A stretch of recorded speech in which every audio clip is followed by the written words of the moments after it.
Hello, everybody, and welcome back to our next lesson in our series on different trading styles. And we're up to our first intraday style of trading, which can go into small multi-day swings. It is relative strength trading. This is part 4 of our overall series on the styles of trading, carrying positions while hedging and adding and taking profits. That's pretty much what relative strength trading is focused on doing. Summed up by the words, you pick the weeds, you water the flowers. Let's jump right in. This is one of the more professional styles of trading. Some of the big boy traders here in New York City certainly apply this technique.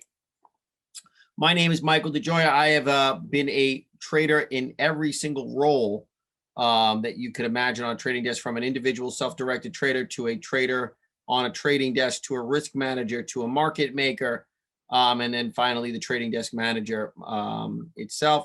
And certainly I've traded every single iteration of market bubbles in the 23 years I've been trading. I've seen the internet tech bubble, inflation, deflation, you name it. I pretty much traded these market conditions. And I'd like to share with you some of the styles of trading that have worked well for me and other traders on the desk during the course of my trading career. I do hold the Series 7, 63, and 55 license. And let's jump right in. Enough about that. Let's jump right into some of the details of relative strength trading. And so far, I just want to do a quick recap.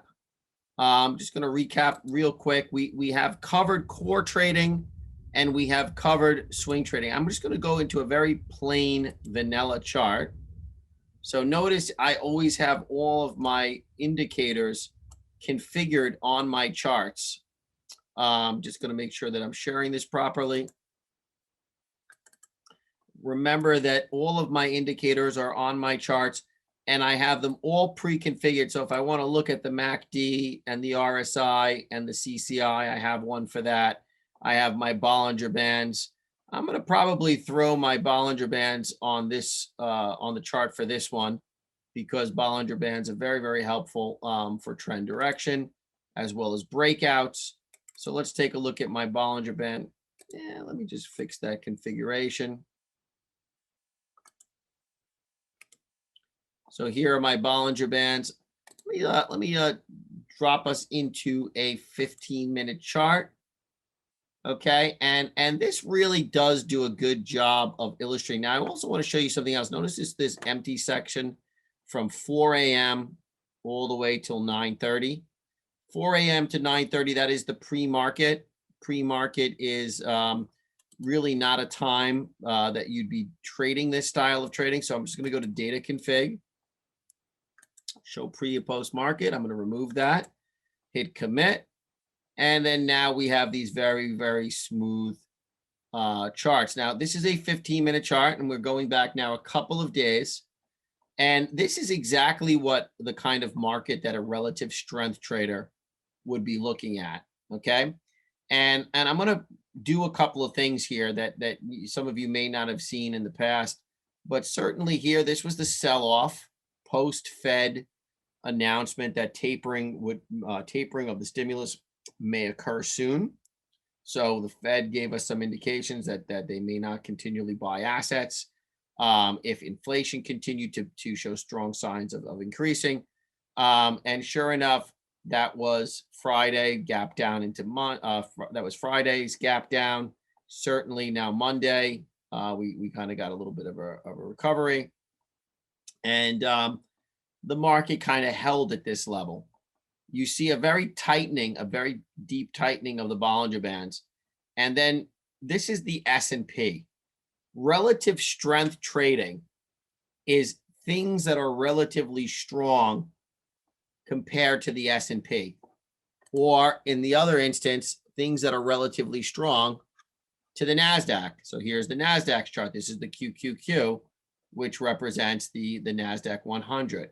So certainly you can see there the NASDAQ 100 responding in a very, very strong way off of that news that potentially, that the economy had been recovering, et cetera, et cetera, et cetera. So we're going to measure the stocks that we're looking for against these key indices. So the S&P, if the stock is listed on the S&P, we're going to measure the stock's performance against the S&P. If it's a stock like NVIDIA, which is on the NASDAQ, as well as some other places, but predominantly it's a tech company, we're going to see if NVIDIA is relatively stronger or relatively weaker than the NASDAQ. So this is the NASDAQ QQQ. Okay, I'm just going to play with my chart here for 1 second. So here is the NASDAQ QQQ on the 15-minute. Just going to bring up my level 2 as well, QQQ. I'll link this. And then the next one that I'm going to do is I'm going to go grab NVIDIA. So I want everybody to take a mental picture of the NASDAQ. Okay. And then I'm going to say NVIDIA, NVDA. So NVIDIA made a huge move. It was really relatively stronger on 617, on 618. Okay, so let's just remember 617, 618. I'm going to zoom in on that data.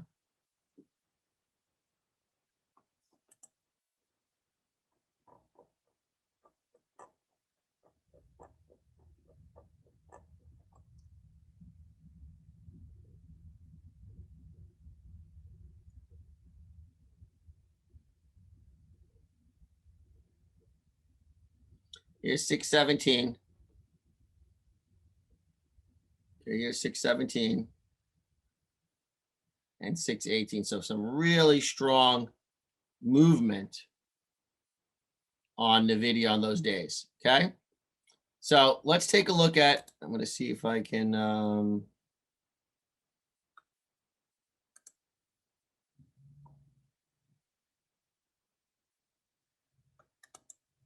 let's take a look. So there's NVIDIA. Let's take a look at the NASDAQ on 617, 618. NASDAQ 617, 618. Okay. Not nearly as strong as NVIDIA. So we would say that if you look at the movement on the NASDAQ, right, on the QQQ rather, which represents the NASDAQ, you got a nice move up, but NVIDIA was the relatively stronger stock than the QQQ. So NVIDIA had relative strength on 617 and on 618. Okay. Then let's take a look back at NVIDIA. So 617, 618, NVIDIA very, very strong.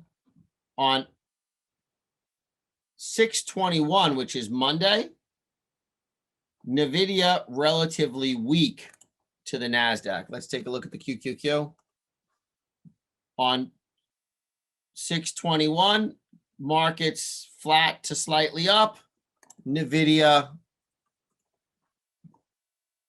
down to flat. So what I'm trying to teach here is we're looking at stocks that are stronger than the market in good times and aren't as weak as the market in bad times, right? So you want, and if you're shorting, you want something that's weaker than the market if you're going to go short. So you want to go long the strong, okay, and short the super weak. Go long the strong and go short the super weak. Okay, that goes for NVIDIA, and that goes for in the case of NVIDIA versus the QQQ. So here's the S&P. Let's take a look at the S&P. We are here is 621, 623. I mean, the S&P is just straight up, right? So we're just going higher and higher and higher right from Monday's open, right? Monday's open. This is the S&P. Low, rejection of the low, continuation higher. We have a nice, pinching and then expansion of the Bollinger Bands as we just trend higher and higher and higher. Let's take a look at some of the stocks that make up the S&P, right? AAPL, Apple. Okay. Apple, certainly on Monday from 129, 120, 129.6 all the way up to 134. Very, very strong on that run up from Monday. Okay. Very relatively short. Now, Apple is relatively weak compared to the S&P. Why? Apple makes up a large component of the S&P. And when Apple's down, it's going to drag the S&P down, but it's leading the market. Okay. It led the market up. It was relatively stronger than the market on the way up, relatively weaker than the market on the way down. Let's go to another one. Microsoft, MSFT. That would be good if I spelled it right. I added an extra slash there. So here is the 21. Microsoft, relatively stronger than the market. It's just slow and steady, nice, smooth move up, right? So relatively stronger. Let's go to another one. Let's see. IBM, definitely relatively weak, right? IBM, very, very weak.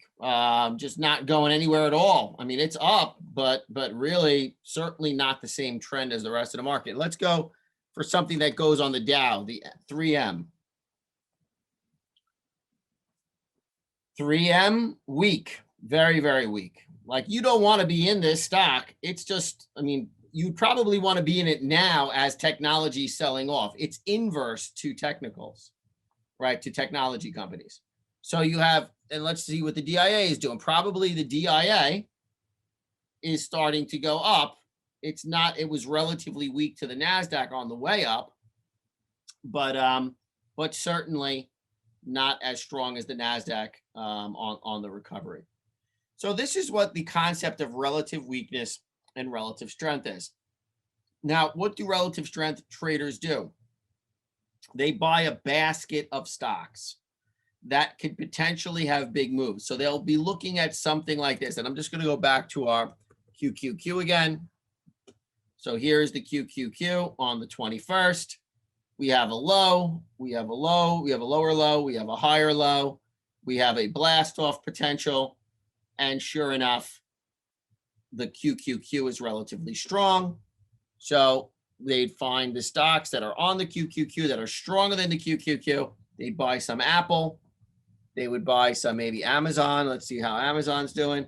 Amazon, no, because Amazon's relatively weak. Look at Amazon, how down it is compared to the index, right? The Amazon is in a different stage of its cycle.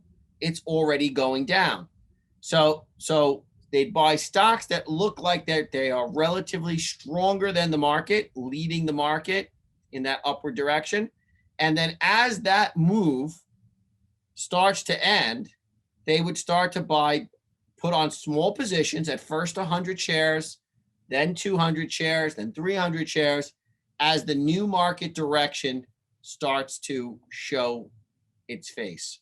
And if you notice that we had a nice swing up from 616, 617 on Amazon, and by 623, high, double top, possible drop, pressing the lower end of the envelope on the Bollinger Band. So now Amazon is in its downswing. Apple,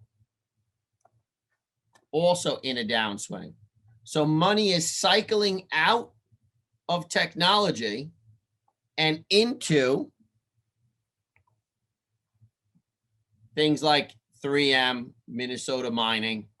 Let's see Caterpillar. Let's see Caterpillar probably also looking like it might be moving up. Caterpillar potentially.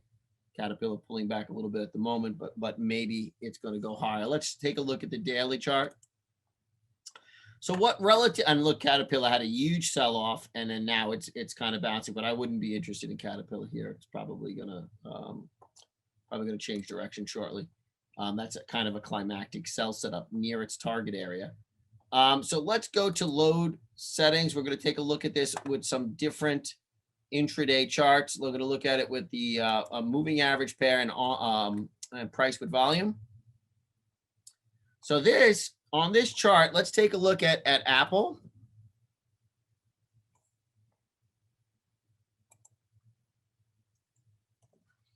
Okay, here we have Apple. So, okay, very, very clear. Apple has hit daily resistance and it's moving back to its point of control. So the swing up on Apple, you see here the little breakout on my arrow.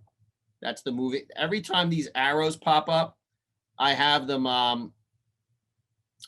that's a crossover of the moving average. So you'll see that every time the moving averages cross over, I have a little green arrow. If the moving averages cross back, I have a red arrow.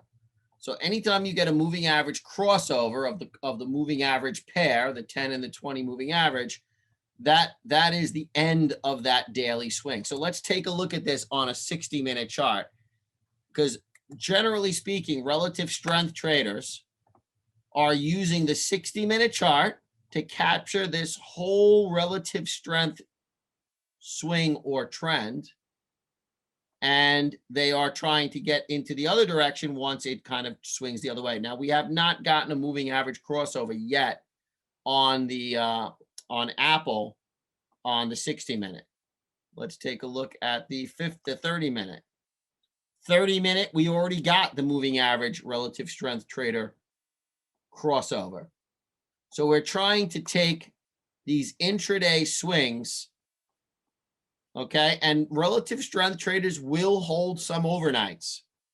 Okay, they will hold overnights when the trend is strong, or they will get out of positions and then put them back on the next day if they think the trend is still intact, depending on what they're buying. But they will definitely reduce position size because they will reduce risk in the overnight session because news can come out, etc. But very, very good indication using the 15-minute and the 30-minute chart. And let's take a look at the 15-minute chart. Here is the 15-minute relative strength swing up, out, in, out, short, swing down. Why? We're at daily resistance. And a relative strength trader will go through his whole basket of stocks, right? And a basket of stocks would be all the stocks that they're watching. Okay. Let's take a look at AMD. AMD is also at resistance on the daily. Let's see what it looks like on the 15-minute. 15-minute, we got one red arrow, two red arrows, possibly the swing is down. It's at daily resistance. This might be the indication that it's time to get into the swing to the short side on AMD and on technology. So we've just looked and did the analysis here in the live market, looked at technology. Technology had been in a relatively strong swing up, stronger than the markets. And now we're showing signs of relative weakness to value stocks. Value stocks are getting stronger, value stocks being stocks like Minnesota Mining. Let's take a look at X. X looks like it's ready to take off, right? We just got some movement on the infrastructure bill between Biden and the Republicans in a bipartisan Republican Senate committee. So you're seeing that maybe money is coming out of technology and into some of the old economy stocks. Now, relative strength trading really can be summed up in the phrase, we pick the weeds, we water the flowers. Pick the weeds, water the flowers. And that's what we're looking to do, is we're trying to stay in the strong stocks and get rid of anything that's not performing. If we're shorting, we want to be short the relatively weak stocks, okay?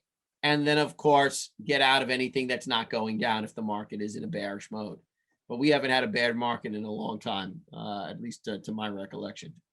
But needless to say, I hope you got the gist of relative strength trading. It is a style of trading that is going for big to intermediate moves, can't hold overnight, okay? But you reduce your risk exposure on the overnights, and you try to stay in that big trending move using the 60-minute, 50-minute, and 30-minute chart over a multi-day pattern. And you're trying to time your entries at good key price levels like that. You know, like if you could get in on that first bar. I mean, the moving average crossover didn't happen until later, but certainly you're trying to get good average price, okay, near the low of that trend. You have to have a strong stomach and you have to pick your spots very, very intelligently while relative strength trading. So hope that fills in some of the blanks for you. Let me jump right here back to my slideshow presentation.